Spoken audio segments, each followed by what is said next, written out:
इंद्र, आज का टॉपिक हम शुरू कर रहे हैं।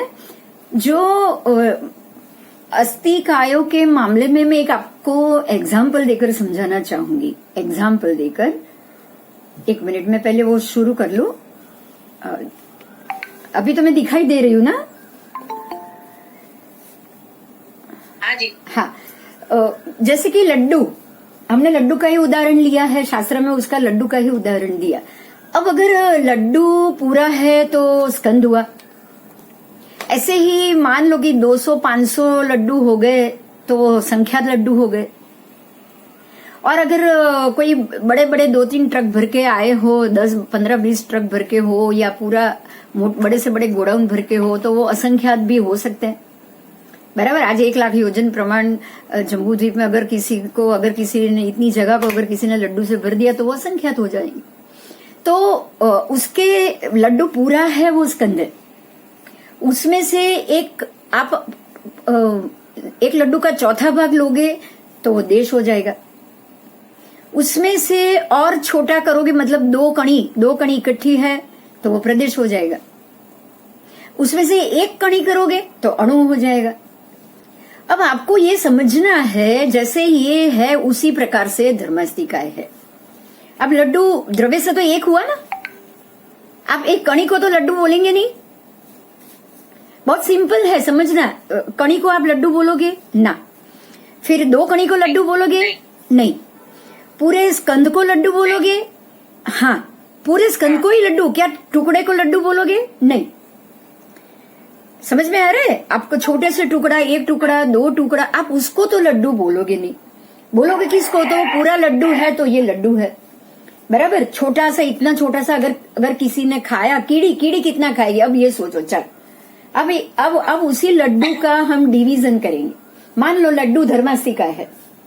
मान लो ये लड्डू धर्मास्तिकाय है, तो चींटी जैसा छोटा सा जीव उसका उपयोग करेगा तो वो अपना पेट भरे उतनी तो वो खाएगा ही खाएगा। कीड़ी का जीव अपना पेट तो भरेगा ही ना, भूखी तो रहेगी नहीं वो। आप लड्डू का उदाहरण लो, आप आटे का उदाहरण लो। चींटी को आटा कितना चाहिए? क्या आप पूरी रोटी बनाते हो उतना आटा उसको चाहिए? नहीं चाहिए। तो छोटे से आटे से वो अपना पेट भर देगी, मतलब उसने पेट भर के खाया तो उसने पूर्ण खा लिया। बात समझ में आ रही है? चाहे लड्डू की छोटी कणी खाई, छोटी कणी खाके उसका पेट भर गया, लेकिन उसने खाया कितना?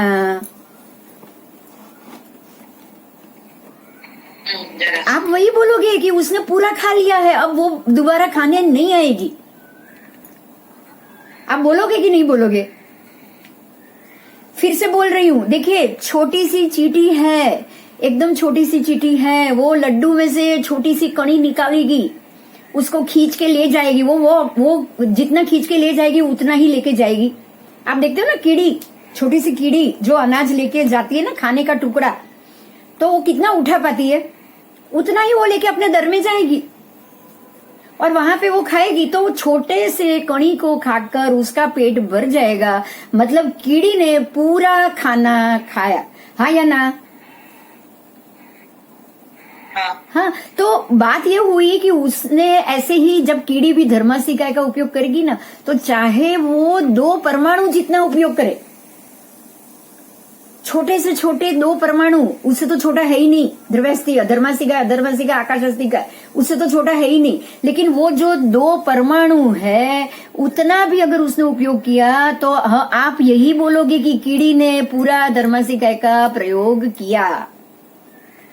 अगर उसने 1-2 कणी भी खाई ना, 1 कणी भी खाई ना, तो आप बोलोगे कि कीड़ी ने भी पूरा लड्डू पेट भर के खाया। उसने अपना पेट भरा है, समझना आप। लड्डू पूरा खाया है, उससे उसको लेना देना नहीं है। कीड़ी ने जितना उपयोग किया है, जितना खाया है, उससे उसका पेट भर गया, उसको ज्यादा नहीं चाहिए। अगर आप चूहा आया है, अब चूहा आया है, तो वो कितना खाएगा? देश खाएगा। देश कीड़ी से ज्यादा ही खाएगा। प्रदेश खाएगा या 2 देश खाएगा। अगर क्वार्टर से ज्यादा तो वो नहीं खा पाएगा चूहा।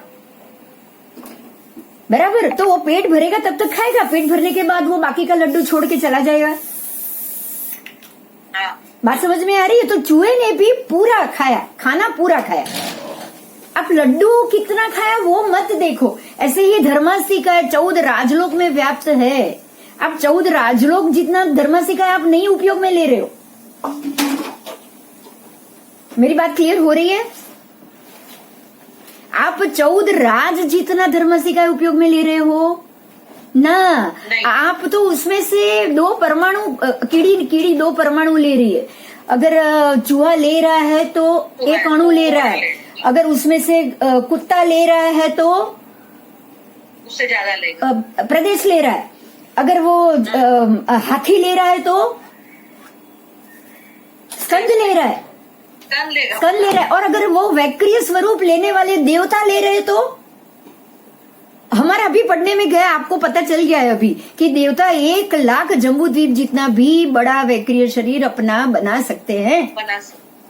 तो वैक्रिय शरीर वाले देवता ने अगर धर्मासिका, वो धर्मासिका के उपयोग बगैर तो शरीर बड़ा करेगा ही नहीं। शरीर बढ़ाने के लिए भी उसको धर्मासिका चाहिए, क्योंकि मन वचन काया के उपयोग धर्मासिका के बिना तो होते ही नहीं। काया का छोटे से बड़ा होने में भी उसको धर्मासिका चाहिए। तो वो 1 लाख योजन प्रमाण शरीर बड़ा करेगा तो कितना धर्मासिका लेगा? अनंत स्कंद का उपयोग आएगा, अनंत स्कंद का। 1 लाख योजन में कितने लड्डू आएंगे सोच लो। आप गिन नहीं पाओगे, आप गिन नहीं पाओगे। अनंत अनंत स्कंद परमाणु आए कि नहीं आए? अब क्लियर हो रहा है सबने? अब कहा क्या जाएगा? तो देव ने भी पूरे धर्मासिका का उसने अपने लिए पूर्ण उपयोग किया। उसकी अपनी गति में उसने पूर्ण उपयोग किया। हाथी ने भी अपनी गति के लिए पूर्ण उपयोग किया। चींटी ने भी अपनी गति के लिए पूर्ण उपयोग किया। बस ये है अस्तिका, ये है। मेरे पॉइंट ऑफ व्यू से भी तो देखोगे ना आप, द्रव्य से तो अगर अस्तिका के रूप से हम देखेंगे तो सारे 14 राजलोक प्रमाण है। पर मेरे पॉइंट ऑफ व्यू से क्या मुझे 14 राजलोक चाहिए? नहीं चाहिए। मैं कितना यूज कर रही हूं, इसीलिए तो स्कंद, देश, प्रदेश, परमाणु 4 डिवीजन हुआ है। धर्मासिका के स्कंद, देश, प्रदेश, परमाणु डिवीजन क्यों हुए? किसके लिए हुए? चलो, किसके लिए हुए? हम जीवों के लिए हुए। अच्छा, अब दूसरी बड़ी बात, इनमें से कोई भी आपने अणु परमाणु का उपयोग किया ना तो वो खत्म हुआ। वो अणु जितना भी खत्म नहीं हुआ, आपने उसका उपयोग करके वापस छोड़ दिया है। अब आप स्थिर हो गए, आपने धर्मासिका को छोड़ दिया। मैंने एक लकड़ी ली सहारे के लिए, मुझे चलना था तब तक। मैंने चलने के बाद जब मैं कहीं जाकर बैठ गई तो मैंने लकड़ी छोड़ दी। लकड़ी टूटी, लकड़ी घटी? नहीं घटी। तो सहारा या सहायक जो चीज होती है, इसलिए तो ये अमूर्त है, ये इसका खत्म नहीं होता है। ये कोई मरने वाली चीज नहीं कि मैंने खाना खा लिया, लड्डू मैं खा लूंगी तो कम होगा। लड्डू मैंने खाना, आधा लड्डू खा लिया तो अब बाकी को आधा ही लड्डू मिलेगा। लेकिन धर्मासिका अगर मैंने एक लड्डू जितना भी, एक स्कंद जितना भी यूज किया ना, तो वो मुझे उसको वापस लौटाना ही लौटाना है। तो वो तो खत्म हुआ भी नहीं। अब समझ में आ रहा है धर्मासिका क्या स्वरूप में है? धर्मासिका की दृष्टि से 14 राजलोक में व्याप्त है। अधर्मासिका भी 14 राजलोक में, लोकाकाश भी 14 राजलोक में, काल खुद 2.5 द्वीप में व्याप्त है। काल 2.5 द्वीप में व्याप्त है। ये सारे अपने अपने हिसाब से व्याप्त है। उसमें से मैं 2.5 द्वीप जितना तो काल नहीं यूज कर रही हूं। मेरे जम्बू द्वीप बद्र क्षेत्र में हूँ, सुबह हुई, शाम हुई, एक ही सूर्य का मैंने काल यूज किया। क्या 132 सूर्य का मैंने काल यूज किया? नहीं किया। पर मैंने काल तो पूरा यूज किया कि नहीं? बस। तो एक एक जीव की दृष्टि से आप देखोगे, इसीलिए एक बोला गया कि मैंने तो एक पूरा यूज किया। ये शब्द है कि चाहे आप परमाणु भी यूज करोगे ना तो भी उसको परिपूर्ण ही माना जाएगा। ये परमात्मा के शब्द है। अगर आप स्कंद भी उसका यूज करोगे ना, उसमें से एक स्कंद भी लोगे ना, तो भी वो क्या माना जाएगा कि मैंने उसका निरवशेष, मैंने बिल्कुल शेष नहीं छोड़ा है। मैंने मेरे धर्मास्तिकाय के उपयोग में मैंने धर्मास्तिकाय को बिल्कुल भी निरवशेष नहीं छोड़ा, मैंने उसका पूर्ण उपयोग किया। क्लियर हो रहा है? आपको टू वे देखना है, मेरी जीव की दृष्टि से भी देखना है और पूरे 14 राजलोक की दृष्टि से भी देखना है। ठीक है? और कोई हो तो बताओ। ऐसे ऐसे कहीं भी आप अटको ना, हमको उसका निराकरण लाना है। बराबर बराबर, आप सुन लेना। अगर किसी को भी लगे बाद में भी अगर कोई एंट्री ले, रिकॉर्डिंग जरूर सुन लेगा तो उसको समझ में आ जाएगा। શું ક્વેશ્ચન હતો? हाँ, क्वेश्चन तो वही था कि जो अलग अलग स्कंद, देश, प्रदेश, प्राण, फिर से आप अभी आए क्या? मैं समझाती हूँ। ठीक है? हाँ, ठीक है, मैं समझाती हूँ। स्कंद, देश, प्रदेश, जैसे लड्डू है, लड्डू पूरा हुआ तो एक स्कंद बना। अब उसमें से अगर आप क्वार्टर लड्डू अगर निकालोगे तो वो देश बनेगा, और अगर क्वार्टर में से भी एक कणी निकालोगे तो वो प्रदेश बनेगा, और एक कणी में से भी जो आप छोटा सा टुकड़ा निकालोगे तो वो बनेगा अणु। बराबर? और उसमें से भी अगर अविभाज्य, मतलब जब तक वो दूसरा भाग ना हो उतना छोटा भी निकालोगे तो वो बनेगा परमाणु। लेकिन परमाणु में सिर्फ पुद्गल जाएगा, अस्थिकाय, बाकी के अस्थिकाय में मतलब धर्म, अधर्म और आकाश, ये तीनों के अंदर 2 परमाणु जीतने तो लड्डू का भाग रहेगा ही रहेगा।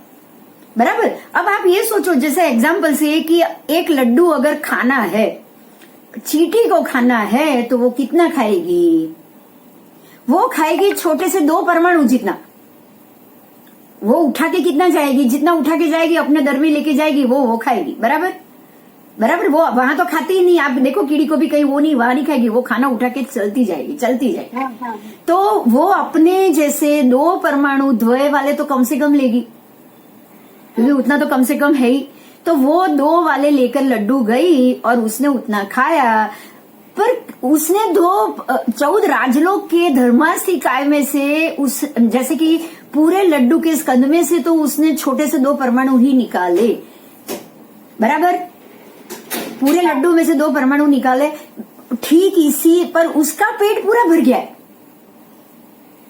चींटी का पेट पूरा भर गया। आप कोई ये बोलोगे कि चींटी भूखी रही? चींटी के पॉइंट ऑफ व्यू से सोचो। ये जो हमारा जो अनेकांतवाद है ना, वो यही कह रहा है। अगर मैं किसी की चाची हूं तो मैं किसी की मामी भी हूं, दूसरे की व्यक्ति के पॉइंट ऑफ व्यू से भी सोचो। बराबर इसी तरह चींटी के पॉइंट ऑफ व्यू से तो उसने पूरा खा लिया है, इसलिए वही बोलेगी वो कि मैंने मेरा पेट भर के आज लड्डू खाया। अब वही लड्डू चूहा खाएगा तो वो प्रदेश खाएगा। अब वही लड्डू अगर बकरी खाएगी तो वो देश खाएगी। वही लड्डू अगर हाथी खाएगा तो पूरा स्कंद खा जाएगा, और हो सकता है कि वो 10 स्कंद भी खा जाए। अगर हाथी खाएगा वो 100 स्कंद भी खा जाए। समझ में आ रही है बात? इसी तरह जीव धर्मास्तिकाय का उपयोग करेगा। कैसे करेगा? सोचो। कीड़ी करेगी, कीड़ी तो फास्ट भागेगी, लेकिन और भी होता है जो एकदम स्लो, थोड़ा थोड़ा चलता है। अगर वो जीव धर्मास्तिकाय का उपयोग करेगा तो कम से कम 2 परमाणु तो उसको करना ही करना है। कम से कम 2 परमाणु उसको करना है। अगर कोई एक व्यक्ति थोड़े ज्यादा समय तक उसका उपयोग कर रहा है तो वो अणु जितना लेगा। अगर किसी देव ने उसका उपयोग कर लिया, जो हम लास्ट टाइम क्लास में पढ़े कि देव अपना वैक्रिय शरीर 1 लाख योजन तक कर सकता है। बराबर। तो वो देव ने क्योंकि वैक्रिय शरीर करने के लिए भी उसको धर्मास्तिकाय चाहिए, क्योंकि मन वचन काया के उपयोग धर्मास्तिकाय के बगैर तो है ही नहीं, अस्तिकाय के बगैर तो है ही नहीं। तो वो जब अपना शरीर बढ़ा रहा है तो देव ने 1 लाख योजन जितना शरीर बनाया। सोचो उसने कितना योजन इस्तेमाल किया है, कितने असंख्य उसके उतने परमाणु यूज किए, लेकिन आप बोलोगे क्या देव ने संपूर्ण धर्मासिकाय का संपूर्ण उपयोग किया तब वो अपना वैग्रिय शरीर बना पाए? यस और नो? बराबर। बराबर। तो आप है ना जीव की दृष्टि से भी देखना है आपको। ये जो अणु परमाणु और दो परमाणु और जो स्कंध और देश प्रदेश जो विभाजन है ना इसका, वो आपको जीव की दृष्टि से देखना है। क्योंकि आज कोई भी जीव धर्मासिका का उपयोग करेगा पूरे 14 राजलोक संपूर्ण जितना उपयोग वो नहीं करेगा। जब केवली समुद्घात करेंगे ना तो वो संपूर्ण 14 राजलोक जितने धर्मासिका का उपयोग करेंगे, क्योंकि उनको 14 राजलोक जितना दंड जितना शरीर बनाना है।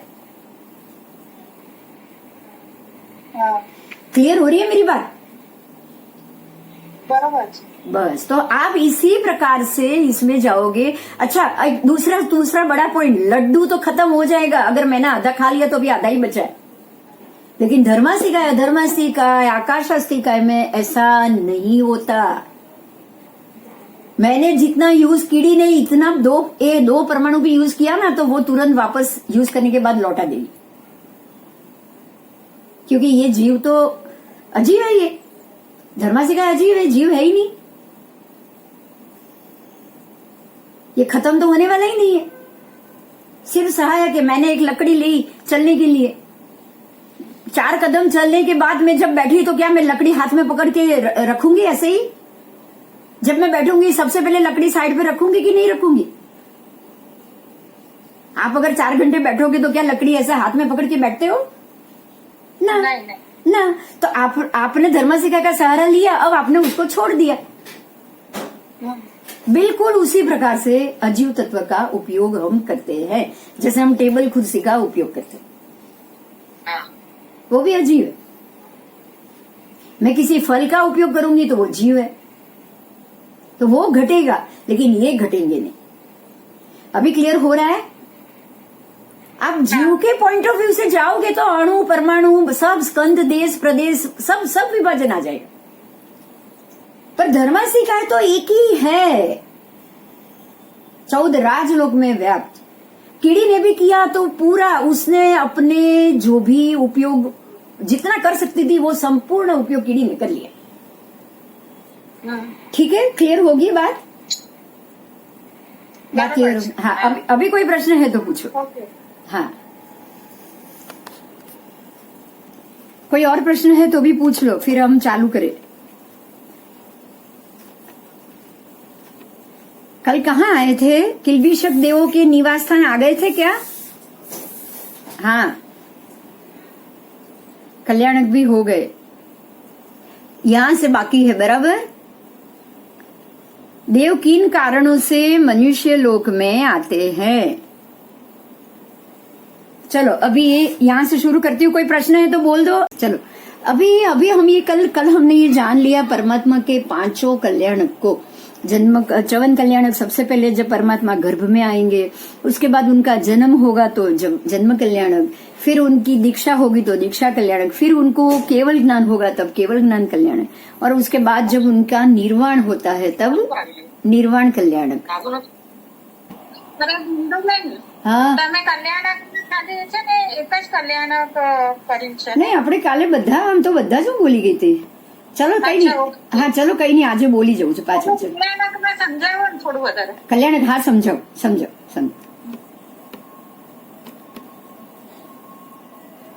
चलो हम कल्याणक को समझेंगे फिर से।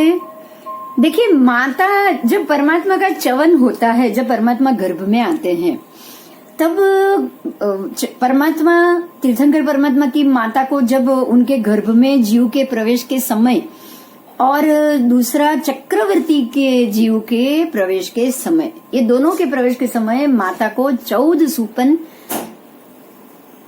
दिखाई देते हैं। इनको 14 सूपन को महास्वप्न कहा गया। महास्वप्न तो ये सारे स्वप्न माता अपने मुख से गर्भ में प्रवेश करते हुए जानती है। माता को अपने मुख से केसरी सिंह प्रवेश हुआ, माता को अपने मुख में से गजराज ने प्रवेश किया। ऐसे 14 महास्वप्न को माँ अपने गर्भ में प्रवेश किया जानती है। बराबर। तो ये जानने से ऐसा पता चलता है कि अब या तो ये जीव तीर्थंकर का है या ये जीव चक्रवर्ती का है, दो में से एक जीव है, ऐसा महसूस होता है। लेकिन आपको एक और बात जाननी है कि जब ये होता है तब देवों को पता चल जाता है। देवों को कैसे मालूम पड़ता है? जब भी परमात्मा का कल्याणक होगा, देवों का आसन चलायमान होगा। इंद्र का आसन चलित होता है, ध्रुजता है। जैसे धरतीकंप आता है ना हमारे यहाँ, वैसे उनके आसन डोलता है, ध्रुजारी होती है, तब उनको लगता है कुछ हुआ है, तो वो अपने उपयोग लगाते हैं। उपयोग मतलब अपने ज्ञान का उपयोग करते हैं। और ये अवधि ज्ञान, कौन सा उपयोग? तो अवधि ज्ञान, क्योंकि उनको कुछ एरिया का जन्म से ही अवधि ज्ञान होता है देवों को। तो वो देखते हैं कि ये हुआ है, उसका कारण क्या है, तब उनको पता चलता है कि परमात्मा का जन्म हुआ है, तो अब उनको जन्म का व्यवहार करने जाना है। जन्म नहीं, सॉरी, गर्भ च्यवन हुआ है तो उनको च्यवन का व्यवहार करने जाना है। तो जब परमात्मा गर्भ में प्रवेश करते हैं तब देवों का आसन, इंद्र का आसन कंपित होगा और इंद्र माता के पास आएंगे। आने के बाद वह चैत्य वंदन की मुद्रा में, नमुत्थुणम की मुद्रा में, ऐसे बोलते हैं जैसे ऐसे हाथ जोड़ना है और ऐसे माथे पे लगाना, नमुत्थुणम की ये मुद्रा है चैत्य वंदन में। तो ये मुद्रा में इंद्र आकर परमात्मा की स्तुति करते हैं। वो बोलते हैं, हे रत्न कुक्षी, हे रत्नधारी के, आपने अपने गर्भ में तीर्थंकर परमात्मा को धारण किया है। वो परमात्मा कैसे हैं? तो आप देखोगे नमुत्थुणम, भगवंताणम, अरियंताणम, वो पूरी जो स्तुति है ना, आपको ये समझना है। अब आप इसके अर्थ को जाकर पढ़ना, क्योंकि आपको शायद ये ना पता हो, तो अब मालूम पड़ा। तो आप देखना कि उसमें इंद्र ने परमात्मा के विशेषण ही बताए। परमात्मा कैसे हैं? धर्म को धारण करने वाले, धम्म देशयाणम, धर्म की देशना देने वाले, सारे शब्दों में परमात्मा के विशेषण ही विशेषण है। मैं अभी तो उसकी स्तुति का अभी पाठ नहीं बताऊंगी, पर आप जाकर आज जरूर अर्थ पढ़ना। तो इंद्रदेव आकर माता के पास, हे रत्नकुक्षी, माता का भी वो बहुमान करते हैं कि आप रत्नकुक्षी हो, आपने रत्न को अपने उदर में, गर्भ में धारण किया है। और आप कैसे वो रत्न को धारण कर आपने किया है, तो उनके विशेषण बताते हैं। और चैतन्य करके इंद्रदेव गर्भ में रहे परमात्मा को वंदना करते हैं। और आपको एक बात ये भी जाननी है, यहाँ पे बहुत जरूरी है, च्यवन हुए गर्भ के परमात्मा आसपास क्या हो रहा है सब जानते। उनको ये पता है कि इंद्र आए, क्योंकि परमात्मा को तो अवधि ज्ञान जन्म से ही होता है, गर्भ से ही होता है। जैसे महावीर स्वामी गर्भ में आए और उन्होंने हिलना डुलना बंद कर दिया था, माता को घबराहट हो गई कि मेरे गर्भ को कुछ हो गया क्या, तो वो डर गई और वो ऐसे वो सबको बताने लगे कि मेरे गर्भ को कुछ हो गया है, ये घूम नहीं रहा है। भगवान ने ये जाना और वो फिर से घूमना शुरू कर लिया था।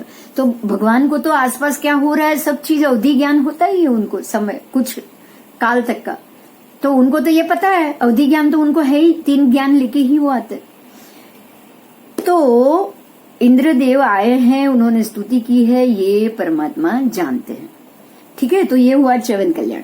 अब आओ जन्म कल्याणक पे। जब जन्म कल्याणक होगा, परमात्मा का जन्म होगा, जन्म का समय आएगा, तब भी बिल्कुल ऐसे ही होगा। और तब रूचक दिक् कुमारी आएगी। वो पूरा विवेचन हम विवेचन के वक्त पढ़ेंगे। मैं सिर्फ कुछ बात ही अभी बताऊंगी, क्योंकि बाद में हमको ये पूरा जानना है। तो पूर्व रूचक, पश्चिम रूचक, ऐसे सब 8 रूचक की दिशाओं से दिक् कुमारी आती है, आकर माता का सूती का कर्म करती है, गर्भ का और बच्चे का। वो भी और जैसे हमारे यहाँ गर्भ में जन्म में बच्चे को और से अलग किया जाता है, काट दिया जाता है नाल को, गर्भ नाल को, और उसको जमीन में गाड़ा जाता है। बिल्कुल वही प्रक्रिया परमात्मा के और उसके गर्भनाल के साथ भी होती, बिल्कुल वैसी होती। बिल्कुल जैसे ही बच्चे को मर्दन स्नान करा के मतलब उसको स्वच्छ किया जाता है, बिल्कुल वैसे ही परमात्मा को भी स्वच्छ किया जाता है। लेकिन उनकी जो ये सारी क्रिया है, सूती का कर्म जिसको बोला जाता है, पूरे सूती का कर्म दिक् कुमारियां करती है। ठीक है, और अष्ट रुचक आकर दर्पण धरेगी, अष्ट चामर हम बोलते हैं स्नात्र में, अष्ट चामर धरे, अष्ट पंखा लही। तो ये सारी स्थिति रुचक कुमारियों के द्वारा होती है। ठीक है, तो अब आगे जाएं। अब उनके जन्म के वक्त देव विमान आता है, जो भी पुष्पक विमान आएगा, जो देवलोक का जो विमान है वो लाया जाता है वहां पे। यहाँ पे कुछ और नाम है विमान का, अब हमारे में आगे आ गया है, क्या नाम है याद अभी थोड़ा सा दिमाग से निकल गया है, फिर वापस आ जाएगा तब हम उसको पढ़ेंगे। विमान आ गया, अभी नहीं, आगे आ गया। जो 1,00,000 योजन प्रमाण है वही विमान का नाम, जो अगले ही क्लास में आया था। याद है किसी को कि मैं देखूं? एक बार पालक विमान आपको, हाँ, पालक विमान, बस बस बस, अच्छा हुआ आपको याद आ गया, बहुत अच्छा किया आपने, याद दिला दिया, मेमोरी बहुत अच्छी है आपकी। पालक विमान, पालक देव पालक विमान विकूर्वण करेंगे और बिल्कुल उसको जम्बू द्वीप के अंदर उतारना है, वो नगरी में उतारना है, वो नगरी जैसी साइज का छोटा बना देगी। है तो वो 1,00,000 योजन जम्बू द्वीप प्रमाण, लेकिन जम्बू के भरत के जहां परमात्मा का मान लो आदेश्वर भगवान का जन्म हुआ, तो अयोध्या नगरी में वो विमान उतरेगा, तो वो अयोध्या के नाप का हो जाएगा। और सभी देव अंदर जो बैठे हैं, देव देवी, वो सब भी छोटे छोटे हो जाएंगे वैक्रिय रूप लेकर। विमान का भी वैक्रिय रूप से छोटा किया जाएगा और इस प्रकार से जन्म कल्याणक होगा। जब होगा तब बहुत मजा आएगी। अब आओ दीक्षा कल्याणक में। जब परमात्मा नहीं जाते दीक्षा लेने के लिए, ये बात मैंने पहले भी बताई थी, मैं एक बार फिर से बताती हूँ, क्योंकि बहुत लोग ऐसा बोलते हैं दीक्षा लेने का वक्त आ गया तो परमात्मा ने बच्ची को छोड़ दिया, 1 साल की बच्ची थी और ये थी, तो संसार में आया तो संसार भी तो उनको निभाना चाहिए, ऐसी बहुत सारी बातें होती है। तो यहाँ आपको ये ध्यान रखना है कि परमात्मा को आकर लोकांतिक देव विनती करेंगे कि अब आपका समय हो गया है, आप दीक्षा लीजिए। तो लोकांतिक सूर आएंगे, जो 9 लोकांतिक देव हमने पढ़ा वो आएंगे और परमात्मा को दीक्षा लेने के लिए बताएंगे और उसी दिन से उनका जो वर्षीदान है वो शुरू हो जाएगा। तो वर्षीदान की व्यवस्था भी ये 9 लोकांतिक देव करेंगे। सारी जो करोड़ सोने या जो रोज देते हैं ना परमात्मा दान, वो सारा उसकी व्यवस्था भी लोकांतिक देव करें। अब आओ आगे केवल ज्ञान कल्याण। अब दीक्षा हो गई, परमात्मा दीक्षा होने के बाद छद्मस्थ कहलाते हैं और छद्मस्थ होने के बाद अब उनको दीक्षा लेते ही परमात्मा को मन प्रयोग ज्ञान प्राप्त हो जाता है। जो चौथा ज्ञान है वो तुरंत उनको मन प्रयोग प्राप्त हो जाता है। और उसके बाद जब 5वां केवल ज्ञान, जब उनके 4 घाती कर्म का क्षय होगा तब केवल ज्ञान होगा। तो जैसे ही 4 घाती कर्म का क्षय हुआ, परमात्मा को केवल ज्ञान हुआ, फिर से देवों के सिंहासन कंपायमान हो जाते हैं। इंद्र का सिंहासन फिर से कंपायमान हो जाएगा और इंद्र को पता चल जाएगा कि अभी ये यहाँ ये जगह पे ये परमात्मा को केवल ज्ञान हुआ है। तो वो सारा तुरंत आकर केवल ज्ञान महोत्सव शुरू कर देंगे। तो हर एक में महोत्सव होता है, तो वो महोत्सव करने की जिम्मेदारी देवों की। अब आओ निर्वाण कल्याण। परमात्मा का जब निर्वाण होगा तब भी देवों का आसन कंपायमान होगा और देव आकर पूरी शिविका बनाएंगे। निर्वाण कल्याण देखिए, ये शिविका है फोटो में ये जो शिविका है, एक मिनट, ये निर्वाण शिविका है। तो ऐसे ही अगर परमात्मा के साथ दूसरे मुनि भगवंत का भी निर्वाण हुआ है तो देखो यहाँ साइड में और इस तरफ और इस तरफ, ये तो सिर्फ एक का ही रखा है, लेकिन आपको ये बता दूं आदेश्वर परमात्मा उनके साथ जो भी बहुत सारे महात्माओं का भी निर्वाण हुआ था। तो तब सबकी शिविका बनेगी, जितने साधु महात्मा की निर्वाण होगा उन सबकी भी शिविका बनेगी। और निर्वाण के बाद उनकी जो अंतिम संस्कार होगा उसके बाद उनकी अस्थियां होगी, उनको माणवक स्तंभ में जाकर जड़ा जाएगा। सुधर्मा सभा जो आगे आएगा वृत्तांत पूरा कि सुधर्मा सभा कहाँ है, वहां पे माणवक स्तंभ क्या है, वहां पे जो 4 जिन जो हमारे हर एक उत्सर्पिणी अवसर्पिणी में 4 जिन, उनके नाम ऋषभ, फिर चंद्रानन, वारिशेन और वर्धमान, ये चार परमात्मा के नाम शाश्वत हैं, तो वो शाश्वत 4 जीरों की प्रतिमा भी वहीं पे है। और वहीं पे वो माणवक स्तंभ में इनके हड्डी, इनके दांत, इनके ये सारी चीज वहां पे जड़ी जाती। हर एक परमात्मा की आज भी वहां पे है। ये फिर हम बाद में करेंगे पूरा, क्योंकि ये थोड़ा थोड़ा जानने में मजा नहीं आएगा, है ना। इसलिए अब ये देख लो, ये केवल ज्ञान, ये 5 कल्याण के वक्त देवताओं का आसन चलायमान होता है और देवताओं को धरती पे आना पड़ता है। ठीक है, तो अब ये कारण है। तो देवता देवलोक मनुष्य लोक में क्यों आते हैं? क्योंकि परमात्मा मनुष्य लोक में है, तो देवों को आना कहाँ पड़ेगा? सीधी बात है, उनको मनुष्य लोक में ही आना पड़ेगा। परमात्मा का अगर कोई भी उनको क्रिया या कोई भी उनको उत्सव करना होगा तो उनको मनुष्य लोक में आना ही पड़ेगा।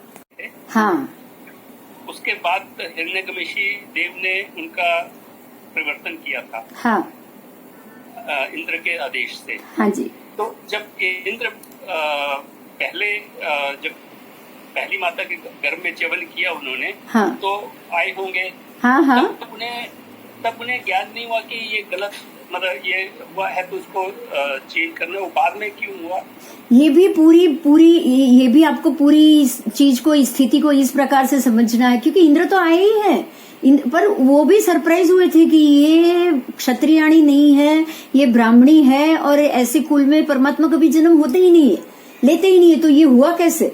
लेकिन उनको ये जो भी अवधि ज्ञान उनको जो होता है, वो ज्ञान से ही उनको ये व्यवहार मालूम पड़ जाता है। बराबर उन्होंने 82 दिन के बाद गर्भहरण किया, उससे पहले नहीं किया है। हाँ, तो जब तक परमात्मा का जो कर्म था, जो नीच गोत्र कर्म उन्होंने बांधा था, वो जब तक खत्म ना हो जाए तब तक तो वो हरण कर ही नहीं सकते थे।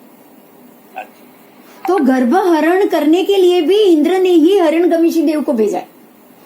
वो तो हाँ, सब सही है। हाँ, तभी क्यों नहीं किया? नहीं, तुरंत ना करेगा ना, क्योंकि वो 82 दिन तो उनको वो कर्म भोगने का, तो उतना दिन तो उनको रहना ही पड़ेगा। परमात्मा का जो नीच गोत्र कर्म जब तक खत्म ना हो तब तक उनका हरण कैसे होगा? और आपको तो ये भी मालूम होगा कि समवसरण में जब देवानंदा ब्राह्मणी आई पहली बार परमात्मा महावीर के सामने, तब उनके स्तन से दूध की धारा निकली, और तब ये प्रश्न हुआ कि भगवान ये कैसे हुआ? तब भगवान ने बताया कि ये मेरी जन्म की माँ है, मैं इनके गर्भ में 82 दिन रहा हूँ, और यही कारण है कि वो मेरी माता है, और माता बनकर वो मुझे, एक छोटे से बच्चे को उन्होंने जो स्तनपान नहीं कराया है, वो कर्म भी अभी इस वक्त पूरा हो रहा है। ये हुआ है। तभी तो भगवान ने सबको बताया, नहीं तो सबको मालूम नहीं पड़ता। ये भगवान ने 82 दिन तक नीच गोत्र कर्म भोगने के लिए देवानंदा ब्राह्मणी, और ये प्रश्न हुआ तब उन्होंने अपने पूर्व जन्म का एक उदाहरण दिया है कि ये दोनों देवरानी जेठानी थी, उनके त्रिशला माता और देवानंदा ब्राह्मणी दोनों पूर्व भव में देरानी जेठानी थी, और उन्होंने एक देरानी एक जेठानी, तो जो देवानंदा ब्राह्मणी थी उन्होंने त्रिशला माता के रत्न को चोरी कर लिया था। जो रत्न होता है ना, रत्न, अब देवरानी जेठानी है, राजा की पत्नियां हैं, तो रत्न के आभूषण होते हैं, तो उन्होंने उनके आभूषण के रत्न को चोरी कर लिया। उसके परिणाम स्वरूप इस समय इस भव में त्रिशला माता ने उनके गर्भ को अपने में चोरी कर लिया। जो चोरी हुई ना, त्रिशला माता चोरी करने नहीं गए, लेकिन देवानंदा ब्राह्मणी का जो कर्म था, वो कर्म जब उन्होंने किसी और के रत्न को चोरी किया, तो अभी उनको अपने ही कोख से अपने बच्चे को दूसरे को देने का कर्म भोगना पड़ा। इसके पीछे यही कारण था। परमात्मा ने समवसरण में ये भी बताया कि ऐसा क्यों हुआ। तो सिर्फ परमात्मा का नीच गोत्र ही इसमें काम होता है ऐसा नहीं है, लेकिन जब परमात्मा के नीच गोत्र के कर्म का जब उपयोग होगा ना, तब देवानंदा ब्राह्मणी और त्रिशला माता के भी पूर्व के कर्म का उदय आएगा। सबके कर्म की एक साथ भुगवली आती है, ऐसा नहीं है। उनको बिना बात का ऐसा नहीं होता है। किसी के साथ भी बिना बात की कोई भी घटना नहीं होती। ठीक है। और के ये प्रश्न में कुछ पूछना है? बिंदु में हाँ जी, एक प्रश्न है। हाँ बोलो। ભગવાનના દીક્ષા કલ્યાણક હોય ત્યારે દેવતાઓ આપીને દેવદૃશ્ય ભગવાનને બધા 24/24 ભગવાનને આપે છે। देव दृश्य का नहीं, मैं बताऊं। देव दृश्य का व्यवहार प्रथम तीर्थंकर और अंतिम तीर्थंकर में ही होता है। बीच के 22 तीर्थंकरों में ये व्यवस्था नहीं है। आदेश्वर भगवान के वक्त देव दृश्य दिया गया, उनके कंधे पे आपको मिलेगा। आप है ना वहां हस्तिनापुर में देखना, हस्तिनापुर में जब वो रहते ना श्रेयांश कुमार, जब भी आपको आदेश्वर, के अंदर दिख रहा है। हाँ, उस वक्त उनके कंधे पे देव दृश्य है, देव वस्त्र है। और 24वें तीर्थंकर महावीर स्वामी के वक्त ये होगा बस। बाकी बीच के कोई भी कैसा दिखता था, उसका कुछ वर्णन है? देव दृश्य तो वस्त्र की तरह ही होता है, कुछ होता ही नहीं है उसमें। वो वस्त्र ही होता है बस। की तरह ही होता है। हाँ, वस्त्र की तरह, क्योंकि पहनना तो मनुष्य का है ना। देव देने से क्या है, देवता देते हैं, उसके कारण से कुछ अलग नहीं होगा। वो वस्त्र पहनना तो मनुष्य को है। ये आवाज कहाँ से आ रही है? प्लीज बंद करो। लेकिन महावीर हाँ बोलो। महावीर स्वामी भगवान जब दीक्षा लेने के बाद विचरते हैं, तभी वो खेडूत आके उनसे देव दृश्य ले लेता है। हाँ। तो उस वक्त का स्टोरी में बताते हैं कि वो सोनार के पास जाके ठीक करवाता है, तो वो रत्न का जैसा होता है वैसा एक्सप्लेनेशन। रत्न का तो नहीं होता है, लेकिन वो जो जाली, आपने कभी ऐसी देखी है सोने के तार वाली साड़ी? नहीं। हाँ, ऐसे रत्न कंचू की हम जो सुनते हैं। रत्न कंबल नहीं दिया है। देखो, रत्न कंबल या रत्न की कोई चीज होगी ना, उसको रत्न कंबल कहा जाएगा। अगर उसमें रत्न लगे होते तो वो रत्न कंबल कहा जाता। मेरी बात समझ में आ रही है? मेरी आवाज आ रही है?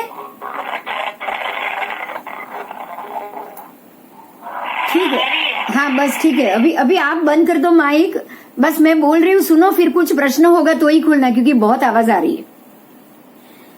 जो अगर देव दृश्य है तो वो वस्त्र है। अगर उन्होंने रत्न की चीज दी होती तो उसको रत्न कंबल कहा जाता है। तो रत्न की कंबल चीज नहीं दी है, दिया तो उन्होंने कपड़ा ही है, लेकिन वो सोने के तार का भी हो सकता है। तभी वो सुनार के पास गए।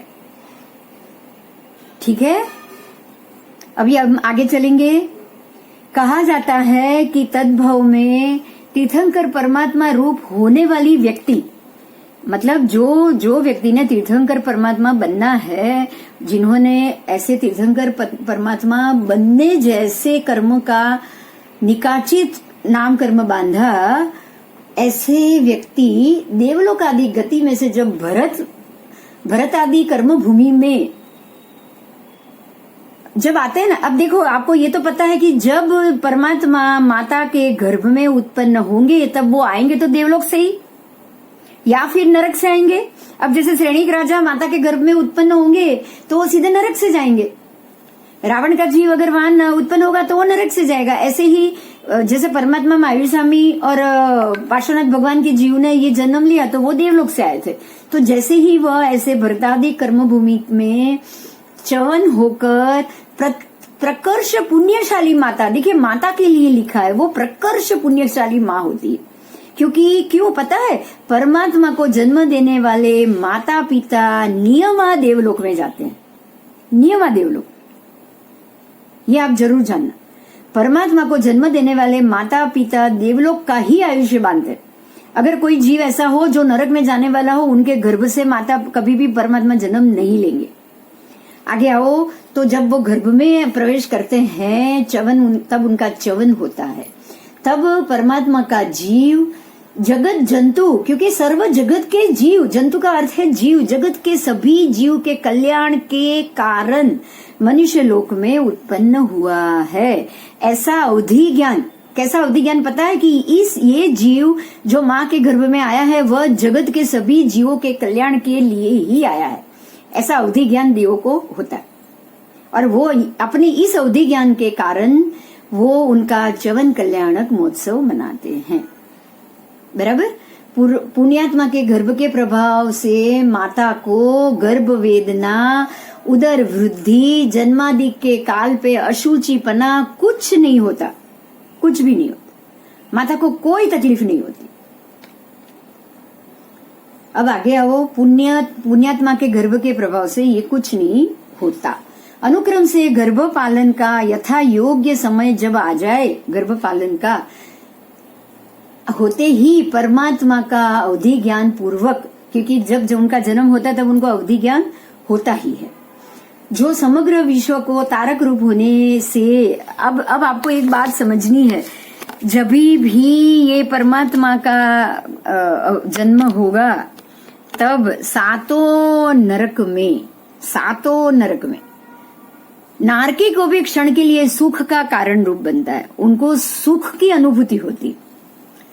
बराबर। परमात्मा का जन्म होते ही सर्वत्र आनंद और मंगल हो जाता है। इस प्रसंग पर इंद्रादिक देव सुघोषा घंट द्वारा सभी देवों को खबर करते हैं। अब देवलोक में क्या व्यवस्था है उसको जानो। इंद्र को तो अवधि ज्ञान से पता चल गया, अब बाकी के देवलोक को कैसे पता चलेगा? तो इंद्र क्या करते हैं कि जो सुघोषा घंट बजाने वाले जो भी उसके पालक देव हैं उनको बुलाएंगे, वो उनको बुलाते हैं कि आप आओ, और वो आकर उनको आज्ञा दी जाती है कि आप जोर जोर से सुघोषा घंट बजाओ, क्योंकि वो घंट बजते ही सारे देव, जैसे हमारे में पता है छोटे छोटे गांव में रिक्शा या टैक्सी घूमती थी और वो माइक से अनाउंस करते थे, अनाउंसमेंट ऐसे होता था। छोटे छोटे गांव में आज भी ऐसे होता है, अगर कोई बात अनाउंसमेंट में बतानी है ना तो वो इस प्रकार से बता।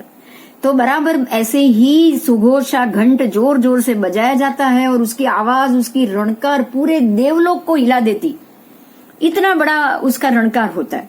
और बजाने के बाद देव की उद्घोषणा होती है, बजाने वाले देव की, कि आपको अभी इंद्र ने अपनी सभा में बुलाया है। वो और कोई अनाउंसमेंट नहीं करते, क्योंकि उनको ज्यादा पता ही नहीं है, उनको ज्यादा नहीं पता है, इसलिए वो सिर्फ इतना संदेशा देते हैं कि आप अभी तुरंत के तुरंत आप जहां भी हो इंद्र की सभा में उपस्थित हो जाओ, बस। तो ऐसे ही खबर दिया जाता है। तभी सभी देव इकट्ठे होकर अपने अपने विमान द्वारा फिर वहां आए, और यहां से वो विमान पालक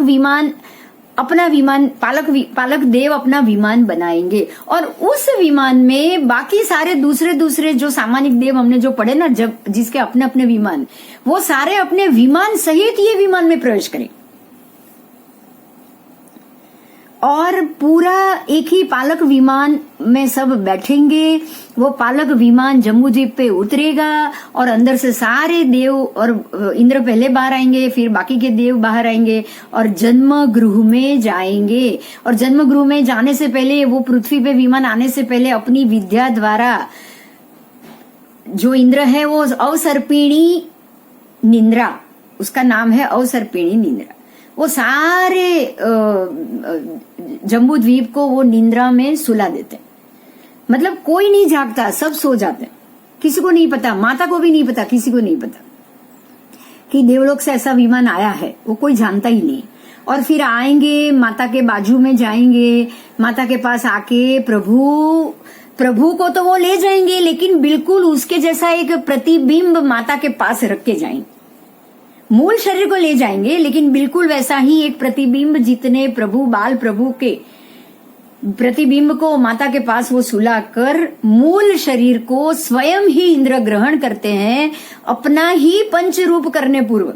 वो इंद्र अपना ही पंच रूप करेंगे। जो इंद्र है, सौधर्मेंद्र आए, भरत में सौधर्मेंद्र आएंगे, और ईशान में तब ईशानेन्द्र आएंगे,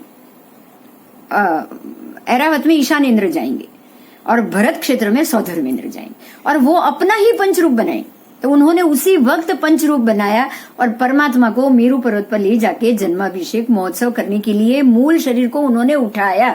अब आप यहीं पे अटको, ये सिर्फ एक भरत की बात है। अब 5 भरत की बात करोगे तो पांचों भरत में 64 इंद्र अपने 5-5 रूप लेकर गए, क्योंकि सब महोत्सव एक ही साथ होगा। और वो पांचों रूप में सौधर्मेंद्र सभी भरत में 5-5 रूप करके परमात्मा को लेंगे। बिल्कुल उसी तरह ऐरावत में ईशान इंद्र अपने 5-5 रूप लेके परमात्मा को लेंगे।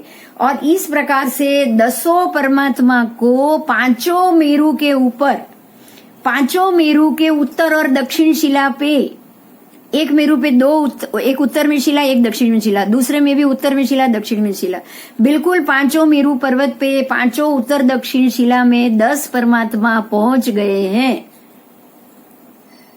और 64 के 64 इंद्र सभी शिला के ऊपर आ गए। कल्पना करो आप,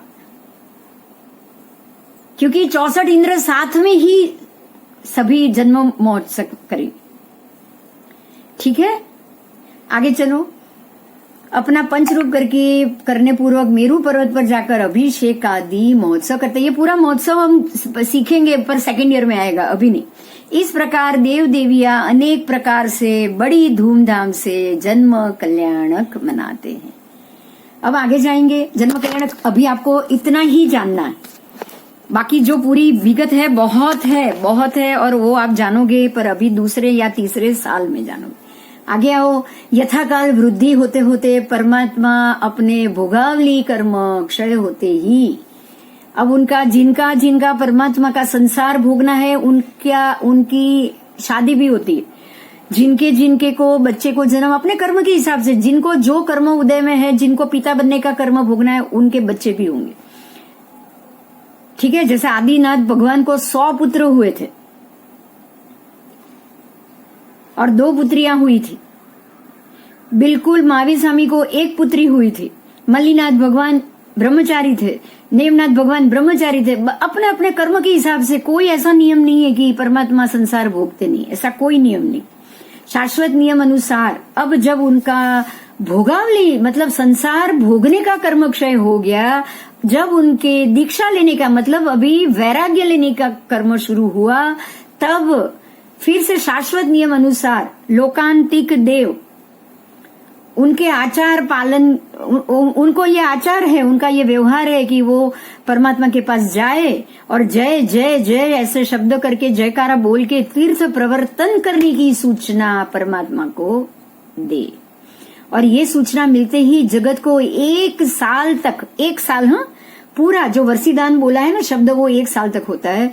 1 साल तक रोज 1.25 करोड़ सुनैया, रोज के यहाँ नहीं लिखा है, पर मुझे पता है वो 1.25 करोड़ के हैं। तो 1.25 करोड़ सुनैया रोज ये सारी व्यवस्था लोकांतिक देव करेगी। तो वो 1 साल तक प्रचुर मतलब बहुत मतलब विपुल मात्रा में धनाधिक दान, 1.25 करोड़ सुनैया विपुल मात्रा होती है। और ये दान देकर जगत की दरिद्रता दूर करके जब दीक्षा लेने के लिए तैयार होते हैं, 1 साल तक वर्षीदान, उसके बाद उनकी दीक्षा आती है। तब भी प्रभु का दीक्षा कल्याणक महोत्सव मनाने के लिए सभी देव, अब 64 के 64 इंद्र फिर से आएंगे। ये विनती करने लोकांतिक देव आए हैं कि परमात्मा आपके वर्षीदान का समय आ गया है, अब आप 1 साल तक वर्षीदान करोगे। ये बताने के लिए लोकांतिक देव आएंगे, लेकिन दीक्षा महोत्सव करने के लिए वापस 64 इंद्र आएंगे। ध्यान रखना, ये सारी चीज को समझनी है आपको, मतलब डिफरेंस नहीं होना चाहिए बस। इस प्रकार दीक्षा ग्रहण, अब दीक्षा हो गई, 64 इंद्र आए, उन्होंने दीक्षा ग्रहण कर ली। शिबिका भी वही बनाएंगे, दीक्षा की शिबिका। और ये करने के बाद सिर्फ जगत के जंतु शब्द का उपयोग हुआ है जीव के लिए, क्योंकि ये जीव जैसे परमात्मा का जीव है, तो बाकी सारे जीव परमात्मा की अपेक्षा से जंतु समान, ये जंतु समान है, क्योंकि ये कर्म से भरे हुए हैं। उनके कल्याणार्थक, उनके कल्याण के अर्थ के लिए शुद्ध मुक्ति मार्ग का आदर्श बतलाने के लिए, देखिए बहुत सारे शब्द है समझने जैसे हैं। शुद्ध मुक्ति मार्ग तो है खरा, लेकिन शुद्धता वाला मुक्ति मार्ग। उसका आदर्श बताने के लिए। फिर उच्चतम अहिंसा, अहिंसा का पालन तो श्रावक भी कर लेते हैं 1.25 लेकिन उच्चतम अहिंसा 20 वीसा की कही है, 20 वीसा की। फिर उग्र तप तो करना है, लेकिन उग्रता का, उग्र क्यों? तो जब तक केवल ना मिले तब तक तप। ऐसा नहीं कि जो हो सके वो तप करना है, ऐसा नहीं। जब तक केवल प्राप्त ना हो तब तक का तप, मतलब एक उग्रता वाला तप है ये। संयम का सेवन करते हुए उपस्थित, अब समझना ये बात, उपस्थित अनेक उपद्रवों को समभाव से वेरते हुए, क्योंकि जिनके जैसे कर्म वैसे उनको उपद्रव मिलेंगे। ऐसा कहा जाता है कि परमात्मा महावीर स्वामी ने सामने से अपने कर्मों को बुलाया है। वो सामने से, जैसे वो जंगल में बोला कि आप यहाँ मत जाओ, यहाँ चंड कौशिक नामक एक बहुत जहरीला सांप, यहाँ एक जहरीला नाग है, वो लोगों को नहीं पता इसका नाम चंड कौशिक है, लोगों को नहीं पता था, उसका नाम भी नहीं था चंड कौशिक। चंड कौशिक नाम तो उसको पूर्वभूमि में मिला हुआ है। यहाँ एक जहरीला नाग रहता है जो जिसके जहर से कोई मनुष्य नहीं बचता है। आप यहाँ मत जाइए, मत जाइए। लेकिन परमात्मा को कर्म भोगना बाकी था तो वो गए। इसीलिए उपस्थित जो भी उनकी भोगावली है उससे अनेक उपद्रवों को समभाव से वेदते हुए, उसको समभाव से वेदने के लिए गए, मतलब वो उपद्रव को पूरा करने के लिए गए। उनको उपद्रवों को या फिर अपनी जो उपस्थित भोगावली है उसको संभाव से वेदना है, उनको छोड़ना नहीं, अधूरा नहीं छोड़ना है, उनको वेदना है, उनको खत्म करना है। ये सारा जब खत्म हो जाएगा, सारे संभव से उपद्रव वेद लेंगे, मतलब उसको पूरा करेंगे, भोग के पूरा करेंगे, और उस वक्त नया नहीं बांधेंगे, ऐसे भोगेंगे, तब 4 घाती कर्म का क्षय करके वितरागता को वो प्राप्त करेंगे और 13वें गुण स्थानक में वो केवल ज्ञानी बनेंगे।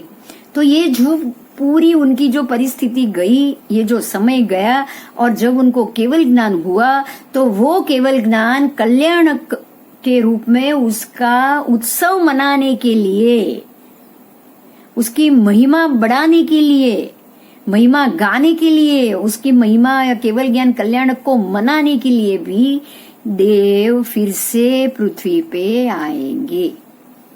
तब भी 64 के 64 इंद्र आएंगे। आगे चलो। केवल ज्ञानी तीर्थंकर परमात्मा अपनी 35 युक्त गुण युक्त प्रभावक वाणी से, परमात्मा की वाणी के 35 गुण है, वो ऐसी वाणी द्वारा विश्व के प्राणियों को, हाँ हाँ बोलो।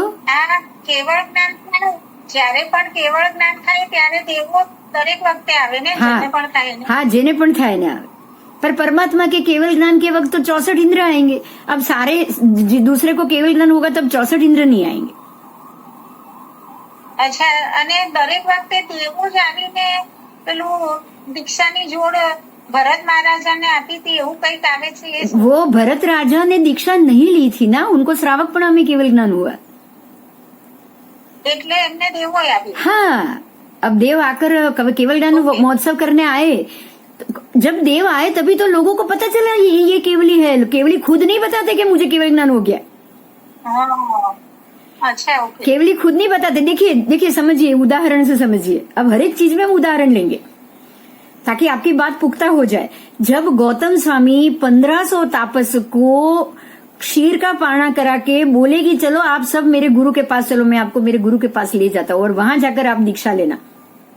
जब वो संवत्सरण की ओर बढ़ रहे थे तब 1500 तापस को केवल ज्ञान हो चुका था, लेकिन उन्होंने ये नहीं बताया कि उनको केवल ज्ञान हो चुका है।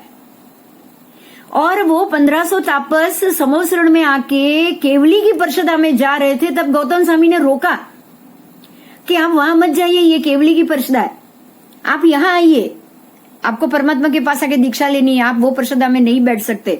तब परमात्मा महावीर ने उनको टोका है कि गौतम तुम गलती कर रहे हो, तुम केवली की आशा न कर रहे हो,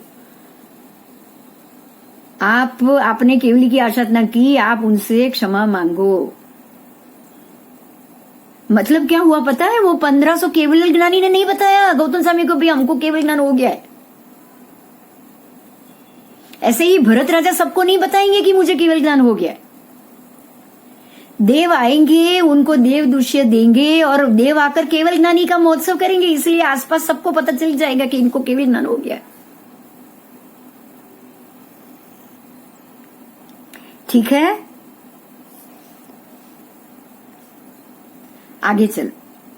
तो केवल ज्ञानी, जब भी केवल ज्ञानी तीर्थंकर सर्वज्ञ परमात्मा समव शरण में बैठकर जब देशना देंगे, हरे केवल ज्ञानी को ये नहीं है, मगर जो परमात्मा है, जो केवल ज्ञानी बनके जो समव शरण में विराजमान होने वाले हैं, उनकी देशना 35 गुण युक्त प्रभावक होती है और वो इसी वाणी द्वारा विश्व के प्राणियों को सच्चे सुख का मार्ग समझना है हमको। सच्चे सुख का मार्ग तो वो क्या है? सच्चा सुख कौन सा है? वो जो कभी नहीं जाने वाला है, वो बाकी सारा सुख आके चला जाएगा।